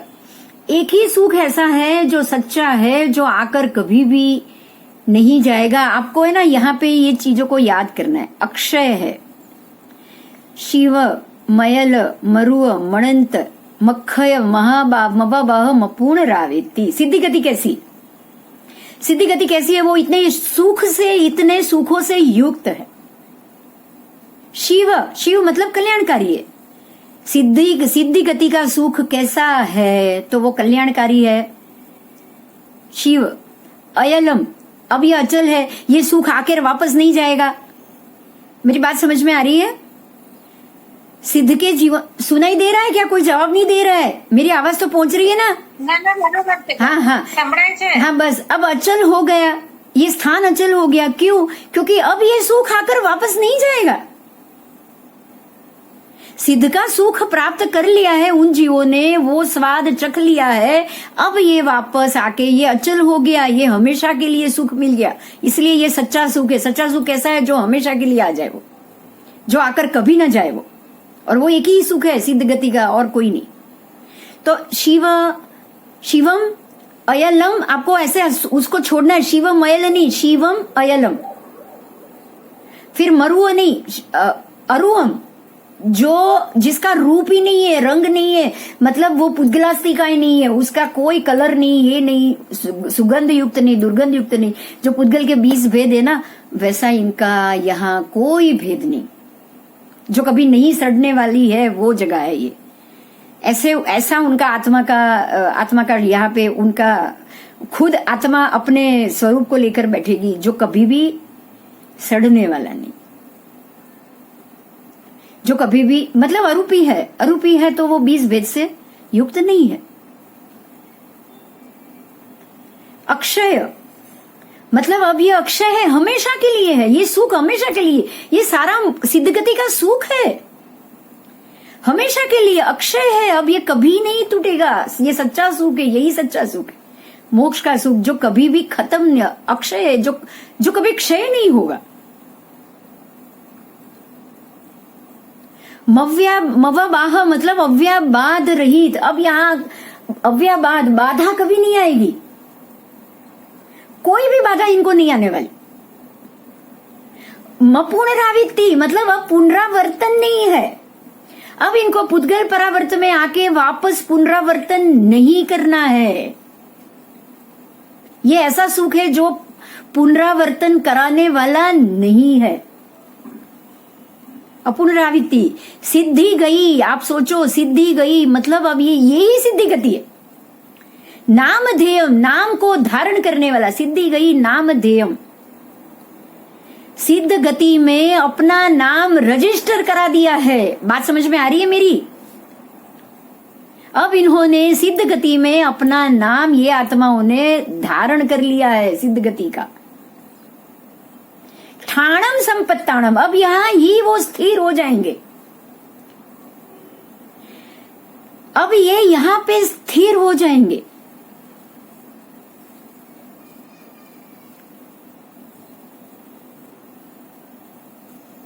समझ में आ रही मेरी बात? कोई क्वेश्चन? हाँ बोलो। अब आएगा नमो जिनाणम। ऐसे जिनेश्वर भगवंतों को जियव्याणम, जो जीवों को अभयदान देते हैं। ये सारा जो परमात्मा के गुण जो आपको बताया है ना, वो ये सच्चे सुख का मार्ग बताने वाले परमात्मा के विशेषण है। ठीक है, अनेकों का कल्याण किया है। जिणाणम जाव्याणम, जेणे जेणे अनेक जीवों ने कल्याण तिन्नाणम तार्याणम, मतलब सभी को तिराने वाले, खुद तिराने वाले, सबको तिराने वाले।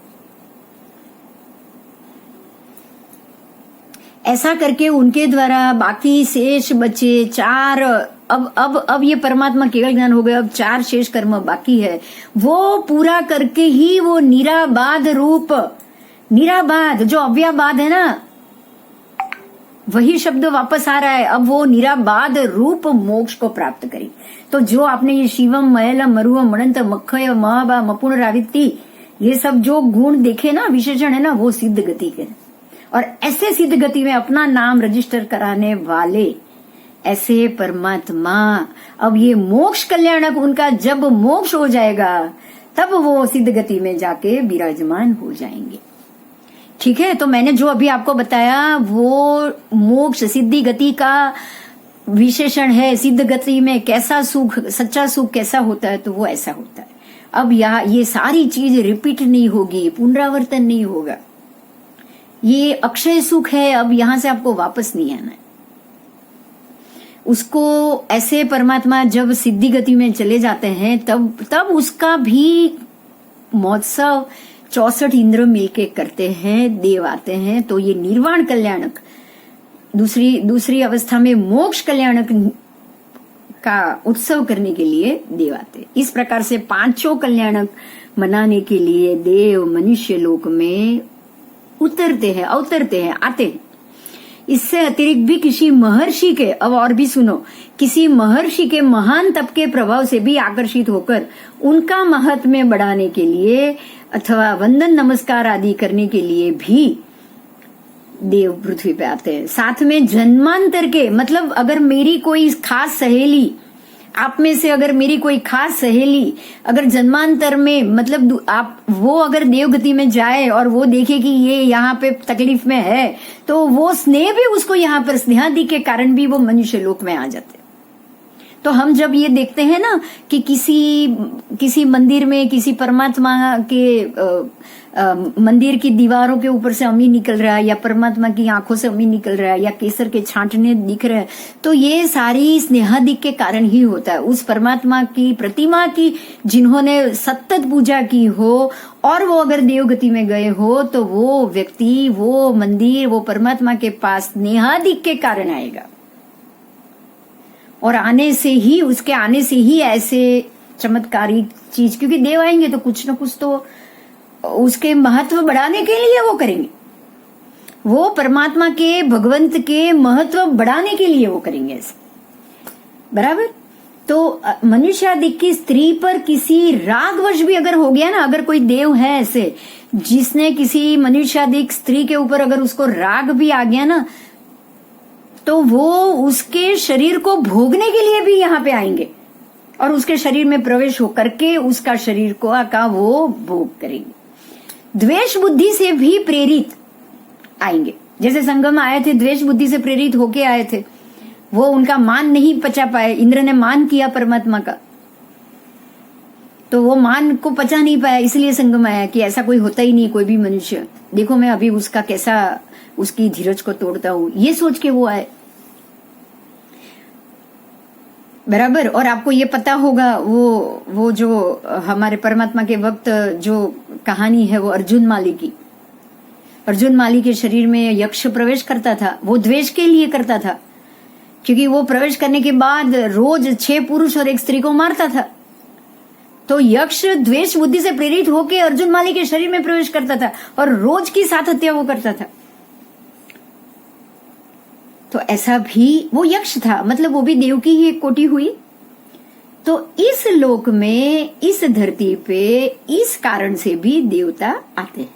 इस तरह पूर्व भव के किसी स्नेह से बंधनग्रस्त देव अगर बन जाए तो अपने मित्र के सुख के लिए भी आएंगे, या किसी पूर्व भव के किसी दुश्मनावट के लिए उसको दुख देने के लिए भी वो मनुष्य लोक में भी आएंगे और नरक में भी जाएंगे। ऐसा कहा जाता है कि सीता देवलोक में है और रावण का जीव अभी नारकी में है, तो सीता देवलोक से रावण के जीव को शाता देने के लिए, सांत्वना देने के लिए रावण के जीव को जाकर नारकी में मिलने गए थे। क्योंकि सीता का अभी आगे का भव आप जानते हो, आगे के समय में जब रावण तीर्थंकर परमात्मा बनेंगे तब सीता का ही जीव उसी परमात्मा तीर्थंकर परमात्मा के गणधर बनने वाले, मतलब ये संबंध तो उनका आगे भी चालू रहने वाला है। इसलिए वो ये भव में भी, देव भव में भी सीता का जीव जाकर रावण के जीव को जाकर मिलकर आया है, उसको सांत्वना देकर आया है। तो अब इससे एक और चीज पता चलती है कि कर्म का संबंध कोई भी भव में जब भी वो उदय में आएगा, आप वो जीव को मिलने जाओगे और जाओगे, या फिर वो जीव अपना कर्म भोगने के लिए आपके सामने आएगा ही आएगा। ठीक है, अब आगे और देखो, और जो इसमें बताया गया है अब हम उसकी बात करेंगे कि किन कारणों से देव मनुष्य लोक में नहीं आते हैं। अब देव यहाँ क्यों नहीं आते वो भी बताया गया है, क्यों नहीं आते हैं जरा इसके लिए देख लीजिए। ये उनको यहाँ आना क्यों नहीं होता है, तो एक तो देवता ही नाटक चल रहे हैं। अब ये नाटक इनके वर्षों तक चलते हैं, वर्षों तक नाटक चलता है। तो वो वर्षों तक अगर वो नाटक में खो गए तो उनको याद ही नहीं रहता है कि हमको पृथ्वी पे जाना है या मुझे किसी का कुछ काम करना है या कुछ ये करना है, वो भूल जाते हैं, ये नाटक में खो जाते हैं। उसके बाद मनुष्य मृतक शरीर, ऐसे मृतक शरीर या उसकी दुर्गंध युक्त देवता कभी भी कहाँ दुर्गंध होगा तो वहां पे वो नहीं आएंगे। मनुष्य के मृतक ऐसे हो, पशु की मृतक शरीर हो, ये सारी दुर्गंधमय अवस्था है। जैसे टॉयलेट हो, जैसे ये सब यहाँ बताया है, गंदगी पड़ी हो, वहां पे देव नहीं आते, दैवी स्वरूप। अब इस चीज को हम पढ़ेंगे, पढ़ के देखेंगे कि इसमें क्या कारण दिया है, कि ऐसे कौन से कारण है कि यहाँ पे मनुष्य नहीं आते। जब देवलोक में देव उत्पन्न होते हैं तब देवलोक में जितनी भी अत्यंत सुंदर देवांगनाएं होती है, वो देवांगनाओं के अंदर नवीन प्रेम, उनका दिव्य प्रेम, उनके शरीर में प्रवेश करना, संक्रांत होना, संक्रांत मतलब उनके वो देवांगनाओं के शरीर में देव प्रवेश करके उनका भोग कैसे होगा, ऐसे ही होगा। अपने जैसा शरीर तो उनके पास है नहीं, तो वो देवी के शरीर में वो प्रवेश करेंगे और इस प्रकार से देव और देवी का भोग होता है, तो प्रवेश भाव युक्त बनता है। अति मनोहर सुंदर देवियों के सुंदर शब्द, रूप, रस, गंध और स्पर्श, ये इनके कारण, इनके जो विषय है वो अति सुखकर, अति मनोज्ञ होते। मतलब स्त्री जितनी सुंदर है, स्त्री जितनी मनोहर है, स्त्री जितनी ऐसे रूप, रस, गंध, स्पर्श और उनके शब्द बोलने में जितनी मिठास है, उतनी विषय का, उनसे विषय का भोग करना अति सुखकर और अति मनोज्ञ माना गया, ऐसा कहा है। आप भी ये जानते हो, ये अनुभव हम भी करते हैं। अगर कोई अच्छी सी और सुंदर और बहुत ही शब्दों में, जैसे मीना कुमारी, उसके शब्द, उसकी बोली बहुत मीठी थी। फिर ऐसे ऐसे बहुत से कुछ हीरोइन है जिनकी शब्द और जिनकी बोली, जिनके शब्द, रूप, रस, गंध और स्पर्श ज्यादा सुंदर लगते हैं, तो वो हीरोइन ज्यादा अच्छी लगती है। और जिनके ये सारी चीज अच्छी नहीं होती है, वो हीरोइन बाकी लोगों को अच्छी, दिखने में भी अच्छी नहीं है तो भी नहीं अच्छी लगती, मतलब वो मनोज्ञ नहीं लगती, वो अति सुखकर नहीं लगती। ये तो नेचुरल बात। तो ये जो मनुष्य में जो ये व्यवहार होता है विषय भोगने का, वैसा ही शब्द, रूप, रस, गंध और स्पर्श के विषय का सुख भोगने का व्यवहार देव देवी में भी होता है। ठीक है, तो ऐसे जितना जिनका ज्यादा सुखकर होगा उनमें ये अत्यंत आसक्त हो जाएंगे। और आगे आएगा आपको कि कितने देवलोक तक ये विषय सुख भोगने का जो भोग है, वो जो कर्म है वो अधिक होता है, वो आगे आएगा। क्योंकि जैसे जैसे ऊपर के देवलोक में जाएंगे ये सारी चीज निकलती जाएगी, उनमें तो ये विषय सुख भोगना ही नहीं होता है। नीचे के देवलोक में ये ज्यादा होता है, यहां तक कि वो दूसरे देव की देवी को भी वो उठा के ले जाते हैं। जैसे यहाँ हम देखते हैं ना राक्षस और उनमें ये व्यवहार होता है ना, दूसरी स्त्री को उठा के चले गए, दूसरी स्त्री को, यहाँ पे जैसे बलात्कार का जो होता है वो दूसरी स्त्री को उठाकर जाना और उसको भोगना, this is one type of बलात्कार, कुछ है ही नहीं। और किसी भी स्त्री या किसी भी स्त्री को मर्जी के विरुद्ध भोगना बलात्कार है, तो किसी भी देवी को उसकी मर्जी के विरुद्ध भोग करना वो भी बलात्कार। तो ये सारा व्यवहार देवों में होता है। वो कितने देवलोक तक है, कि कहाँ ज्यादा है कहाँ नहीं है, वो जब जैसे देवलोक का आएगा ना तब हम सुनेंगे, लेकिन देवलोक में भी ये व्यवहार होता ही है। आगे चलेंगे। इसलिए जिनका स्व कर्तव्य समाप्त नहीं हुआ है, मतलब कि उन्हें वहां ऐसा विषयादि सुख मिल रहा है कि स्नान करके तैयार हो जाए उतने देर में तो नाटक प्रेक्षण आदि का मन भी हो गया। मतलब कितनी जल्दी नाटक का उसका मन भी हो गया, एक खत्म नहीं हुआ दूसरे में उनका मन लग जाएगा। 2-2 हजार साल तक नाटक चले, ऐसे लंबे लंबे नाटक हो तब भी वो वहां पर बैठे रहेंगे और एक खत्म नहीं हुआ है। जैसे हम स्नान करके निकल जाए तो 5 मिनट में तो दूसरा नाटक शुरू हो गया। तो ऐसे एक सुख पूर्ण हुआ ना हुआ, वहां तो दूसरे अनंत सुख वापस उपस्थित हो जाते हैं तुरंत।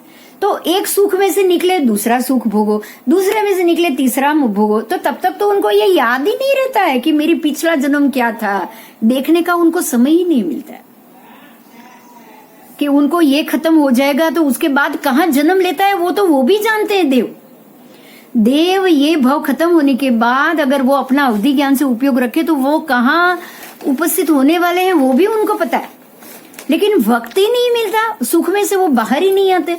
ये सुख छोड़ेंगे तो वो देखेंगे ना कि हमारा आगे की परिस्थिति मेरी क्या है, कि मुझे एकेंद्रिय में जाना है या मुझे तिर्यंच बनना है, आगे वो देखने का वक्त मिले ना, वो वक्त वो नहीं निकाल पाते हैं क्योंकि वो नाटक प्रेक्षकादि या अनंत सुखों में से बाहर ही नहीं आते, वो तल्लीन रहते हैं। इस प्रकार से ये तल्लीनता के कारण देव अपने पूर्व जन्म के कुटुंब परिवार गुरु आदि से मिलने या अगर उनके लिए वक्त निकालना चाहे तो भी वो नहीं आते। जन्म के बाद तुरंत यहाँ आने वाले देवों और वो देवियों को उपस्थित होकर उन्हें प्रेम युक्त उपहास करना, जैसे ताने मारना, जैसे उपहास करना, लज्जित करने के हाव भाव से वो कुछ भी करके उनको अपनी ओर आकर्षित करती रहती है। ये सारी देवियों की बात है। देवियां वहां पे ऐसे चेष्टा करती रहती है, देवों को अपनी ओर आकर्षित करके अपनी ओर खींचकर रखती रहती है। देव वहां सुख में तल्लीन हो जाते हैं और इसी कारण से, क्योंकि अब होगा क्या, वहां जो सुख है, वहां जो सुगंध है उससे उल्टा है, मनुष्य क्षेत्र में दुर्गंध ही दुर्गंध, अशुभ युक्त है, अशुभ गंध है। और वहां देवी और उनके शरीर के सामने ये मनुष्य की स्त्री का शरीर उनका मन नहीं लोभता है, इसलिए वो नहीं आते। अब ये प्रश्न होता है कि अशुभ गंध युक्त किस प्रकार से होती है, तो उसको भी हम सुनेंगे। मनुष्य लोक में मनुष्य तिर्यंच आदि के मृत कलेवर भी होते हैं, मृत मूत्र और जो भी उनके जो पुरुष आदि में उत्पन्न होने वाली अशुचि के गंध भी होते हैं। जैसे कि श्री भगवत आदित्यनाथ भगवंत आदि के समय में मनुष्य जब अधिक होते हैं तब मृत क्लेवर आदि का प्रमाण भी अधिक शक्तिशाली होता है, क्योंकि शरीर भी बहुत बड़ा है तो दुर्गंध ज्यादा आती है। अब जब हम 6 फुट का मनुष्य अगर मर जाए या फिर वो 7-8 फुट लंबी अगर एक गाय मर जाए और उसके 2 दिन में ही जब आप रोड से पास होते हो ना तो उसकी गंध सहन नहीं होती, तो वहां तो आपको 3-3 गांव के प्राणी मिलेंगे, तो 3-3 गांव के प्राणी मिलेंगे तो उनके शरीर की दुर्गंध तो कितनी दूर तक फैलेगी, आप सोच लो। पहले दूसरे आर्य में तो ये दुर्गंध की मात्रा बहुत ज्यादा बढ़ जाएगी, तो वो समय में ये दुर्गंध भी अधिक हो जाता है, तब ये गंध 500 योजन तक जाएगी या 400 योजन तक ऊंची हो जाएगी, क्योंकि प्राणी का शरीर ही उतना ऊंचा है। इसीलिए मनुष्य ये गंध के कारण यहाँ पे बहुत कम आते। पृथ्वी की चारों ओर दुर्गंध युक्त वातावरण हमेशा रहते होने से देव इस मनुष्य लोक में आना पसंद नहीं करते हैं। वे अपने स्वर्गीय सुख का आनंद छोड़ के यहाँ क्यों आए। एक और बात मैं बता दूं जो बहुत महत्व की है।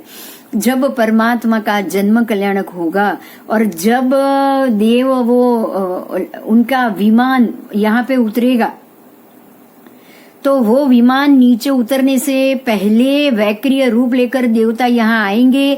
ये पूरी 1,00,000 योजन तक वो भूमि को स्वच्छ करेंगे। इस पूरी भूमि को स्वच्छ किया जाएगा, उसके बाद इंद्र का अवतरण होता है। मतलब इंद्र को यहाँ जम्बूद्वीप में उतारने से पहले पूरी जमीन उसके अवतरण के योग्य बनाई जाती है। सफाई कर्मी देव आके पूरी जमीन को पानी से छिटकना, सुगंध को छिटकना, ये सारी क्रिया होती है। तो आप ये समझ लेना, यही कारण है कि जब भी परमात्मा का जब केवल ज्ञान और जो समवसरण रचता है ना, तो ये उनके योजनों तक, जो उनका जो एरिया है वहां तक ये देव पूरी समवसरण भी देव रचेंगे और पूरे एरिया को शुद्ध कर देंगे। तभी ऊपर से देव यहाँ आएंगे, बाकी इंद्र आएंगे। तो इस चीज को आपको यहाँ समझना है कि ये सारी चीज का जो व्यवहार देव जिनका ये कर्म करने का व्यवहार है ना, वो अपने इंद्रों का भी किस प्रकार से ध्यान रखते हैं। इंद्र की रुद्धि इतनी ज्यादा है, वैभव उसके पास इतना ज्यादा है कि इंद्र का जब अवतरण हो तब वो 1,00,000 योजन तक भूमि बिल्कुल स्वच्छ हो जानी चाहिए। ठीक है, आगे चले। सिर्फ पीछे बताए गए अनुसार कल्याणादि के विशिष्ट प्रसंग पर सदा काल से चले आते नियम अनुसार परमात्मा के पुण्य प्रागभार के प्रभाव से देवगण इस मनुष्य लोक में आते हैं। लेकिन परमात्मा का पुण्य ही इतना, हम बोलते हैं योजन गामिनी वाणी मीठी। एक योजन गामिनी तक तो वाणी तो उनकी मीठी है, लेकिन परमात्मा के जो आप आएंगे ना, उनके जो विशेषण है ना उस वक्त, तो एक कितने योजन तक फूलों की वर्षा होती है, सुगंधीदार फूलों की वर्षा। और वो जो पुष्प का जो होता है वो ऐसे उसको सचित नहीं होते हैं, वो अचित पुष्प होते हैं। मतलब वो स्पेशल सुगंधीदायक फूल देवलोक से उसकी वर्षा की जाती है। और वो पूरे कांटे भी अगर सीधे हो ना तो वो उल्टे हो जाते। परमात्मा जहां जहां विचरण करे ना, बराबर पूरे उसके एरिया में 1 योजन तक, योजन गामिनी जो शब्द है ना, आप समझना उसको, 1 योजन तक के एरिया में ये सारे परमात्मा के अतिशय चलते हैं। और वो अतिशय के युक्त जितने भी कांटे फिर तो ये 1 योजन तक का जो एरिया है वहां तो देव अपने आप आ जाएंगे। बराबर। तो ये स्वच्छता देवों के लिए होती है। अब आओ ये आगे का चित्र देखो। देखो ये हरिणी, ये देवों की तथाविध भव प्रत्ययिक संपत्ति क्या है देखो। अब ये है ना पूरे देवों की संपत्ति है, उसमें आपको उपपाद सभा, फिर अभिषेक सभा, अलंकार सभा, इसको आपको समय देकर समझना पड़ेगा। अभी ये 8 और 22 तो हो चुकी है, 8 मिनट में ये पूरा आपको ऐसे ही बता दूं वो ठीक बात नहीं। तो ये टॉपिक हम कल ले, आने वाले क्लास में ले। हाँ जी, हाँ जी। हाँ, देखिए जैसे कैसे ये देखो, ये पिक्चर एक बार देख लो। देखो ये कैसे देव इंद्र कैसे बैठे हैं, उनका सिंहासन कैसा है, वहां कौन से देव क्या कर रहे हैं। देखो पीछे बाजू में सुगो सा घंटे है, यहाँ हरिण गमेशी देव, देखिए हरण जैसा मुख है। पिक्चर वही लिया है जब इंद्रदेव ने हरिण गमेशी देव को आदेश दिया था कि आप जाओ और आपको परमात्मा का गर्भ हरण करना है। क्योंकि इंद्र को तो अपने ज्ञान है ही उतना, अवधि ज्ञान से देख लेते हैं कि परमात्मा अब गलत उनके कर्म, नीच कर्म के उदय के कारण वो गलत गर्भ में है, तो वहां से उनको 82 दिन के बाद तो स्थलांतर कराना ही पड़ेगा। तो जब 82 दिन व्यतीत हो गए उसके बाद उन्होंने हरिणी गमेशी को आदेश दिया। तो ये पिक्चर है यहाँ पे, लेकिन उनकी सभा कैसी है, उनकी भव प्रत्येक संपत्ति क्या है, वो हम आने वाले क्लास में जानेंगे। बोलिए, अभी कोई प्रश्न है तो बोलिए। कोई प्रश्न है, कुछ बात करनी है? क्या हुआ, मैं वापस नहीं आ रही हूँ, मैं निकल गई क्या बाहर? ના છો। હા પણ હું દેખાતી જ નથી મને, એટલે કઈ વાંધો નહીં, બોલો કોઈ પ્રશ્ન है तो बोलो। અમને દેખાવ છો। अच्छा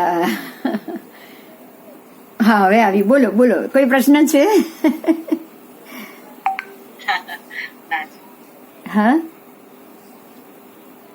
ठीक है, तो वे आने वाले क्लास में मिलेंगे फिर, बराबर? हाँ जी, हाँ जी, जय जिनेन्द्र। बोलो बोलो। Thank you. हाँ जी। ये जो बात है ना कि देवगति में जाने के लिए कुछ कर्म निमित्त बनते हैं, ऐसे ही नरक गति में जाने के लिए भी कुछ कर्म निमित्त बनते हैं। तो वो निमित्त में रात्रि भोजन और जो 4 है ना महाविगई, वो तो आएगी ही आएगी। कुछ ना कुछ करके आप 4 महाविगई में से कोई एक विगई का आप आहार भी करते होगे और दूसरा रात्रि भोजन त्याग भी आपने नहीं किया होगा, क्योंकि अरे अच्छा, यही तो मिथ्यात्व है। देखो, परमात्मा की सब बात मैंने मानी लेकिन रात्रि भोजन का त्याग नहीं किया, मतलब ये वो 5वां प्रकार का मिथ्यात्व, ये 5वां प्रकार का मिथ्यात्व है। वही तो मुझे नरक गति में लेके जाएगा। परमात्मा की सभी बात मैंने मानी, लेकिन जो जीव समूर्छन जीव रात्रि भोजन में उत्पन्न होते उसको नहीं खाना है, ये नरक का द्वार है, वो बात मैंने मानी। तो उनकी 99 बात मानी, मैंने एक बात नहीं मानी, तो मिथ्यात्व ही हुआ ना। अच्छा, मैंने नहीं क्यों मानी? हाँ, मैंने नहीं क्यों मानी ऐसा तो नहीं है मुझे नहीं मानना है, लेकिन अगर समकीति में हूं ना तो मैं ये सोचूंगी कि ऐसा नहीं है कि मुझे मेरे से नहीं हो रहा है, मैं रोज कोशिश करूंगी लेकिन मुझसे होगा भी नहीं। तो समकीति क्या करेगा? रोज कोशिश करेगा पर उससे नहीं होगा। नहीं क्यों होगा? कि यही तो निमित्त है उसको नरक जाने के लिए, कि ये ना ही कर पाए। वो नहीं कर पाया तो ही तो नरक में जाएगा ना। तो ज्ञान, हाँ, तो ज्ञान और क्रिया इसीलिए तो साथ में जाती है कि जानने के बाद भी आप वो क्रिया नहीं कर रहे हो, तो ये हो गया मिथ्यात्व। तो नरक में जाने के लिए मिथ्यात्व तो होगा ही होगा। कौन सा मिथ्यात्व होगा? तो ये मिश्र है, ये समकीत भी है और मिथ्यात्व भी है इसमें। तो मिश्र गुंठाना वाला भी नरक तो जा सकता है ना। બરોબર છે। बस।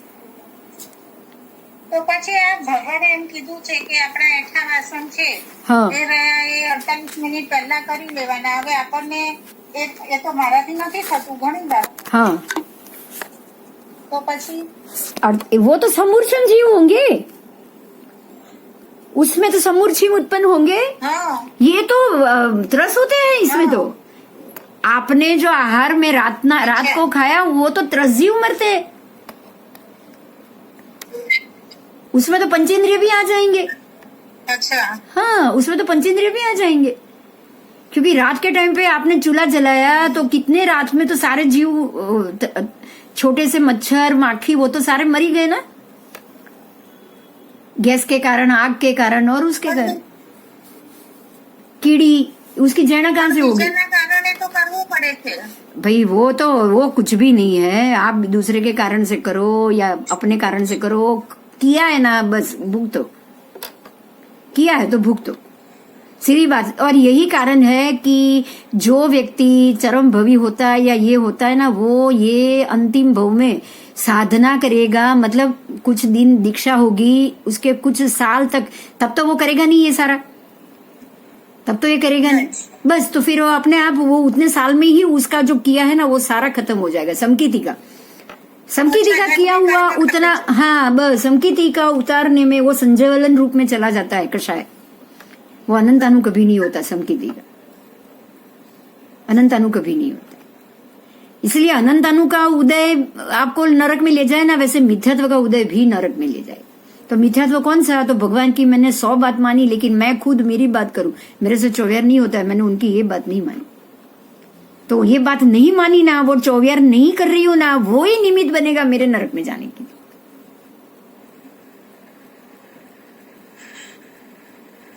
इसीलिए मिथ्यात्व में कहा गया है कि भगवान की 99 बात मानोगे और एक भी नहीं मानोगे ना तो भी वो मिथ्या।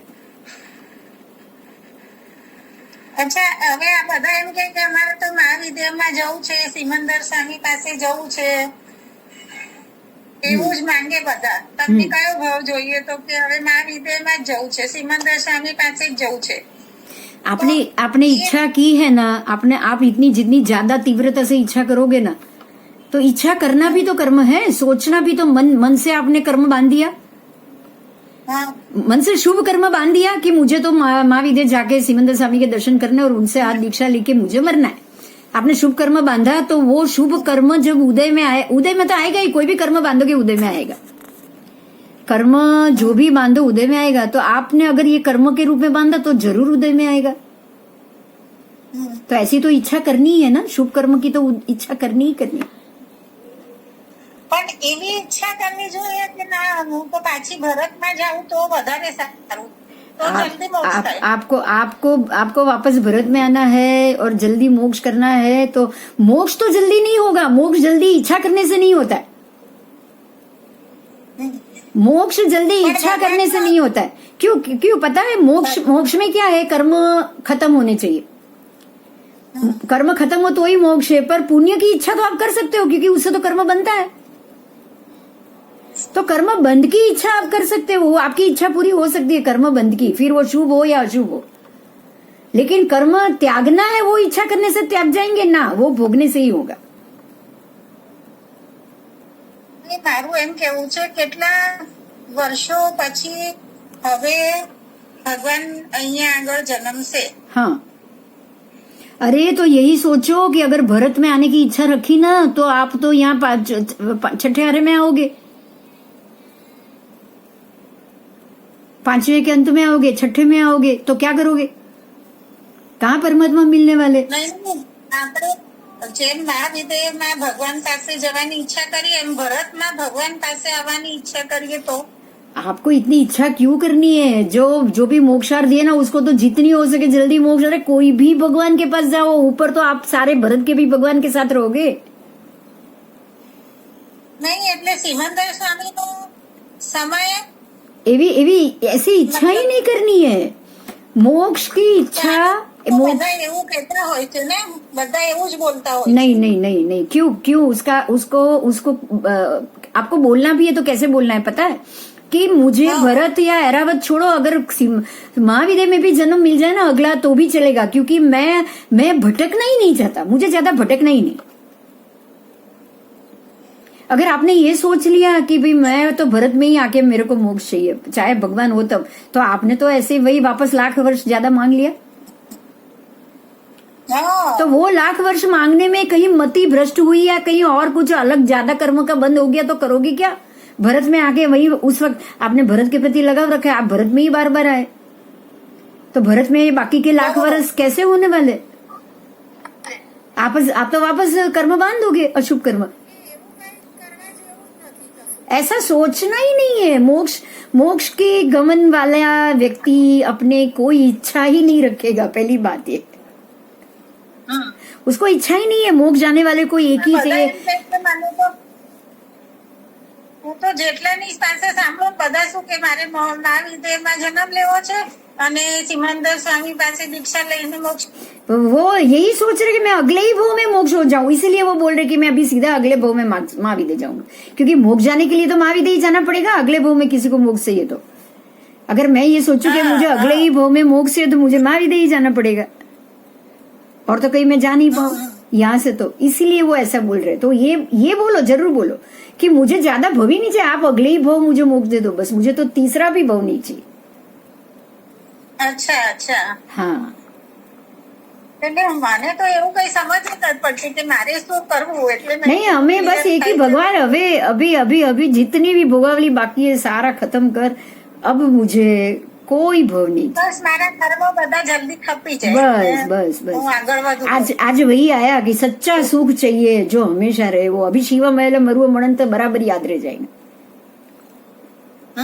मुझे शिव सुख चाहिए, मुझे अचल सुख चाहिए, मुझे अनंत सुख चाहिए, अनंत स्थान वाला सुख चाहिए, मुझे कहीं भी बाधा ना हो ऐसा सुख चाहिए, मुझे फिर से वापस जन्म ना लेना पड़े ऐसा सुख चाहिए। बोलो चाहिए कि नहीं चाहिए? तो सच्चा सुख है क्या? शिव महल मरुआ मणंत मक्खय मवा मपुनरावित्ति, ये सच्चा सुख है। બરોબર। तो यही सुख चाहिए, बस यही इच्छा करो, और कुछ मत करो, और कुछ मत करो। इसलिए तो ये हमें चैत्य वंदन में रोज बोलना होता है। हमको बोलना क्यों है रोज? और यही तो इंद्र बोल रहे हैं, यही तो स्तोत्र इंद्र बोल रहे हैं। नमुत्थुनम जब बोलते हैं भगवान के पास तक, ये शक्र स्तव है, इसकी रचना ही इंद्र भगवान ने की है। ये एक और बात है, ये शक्र स्तव कहा गया है उसको, और उसकी रचना ही देवेंद्र करते हैं।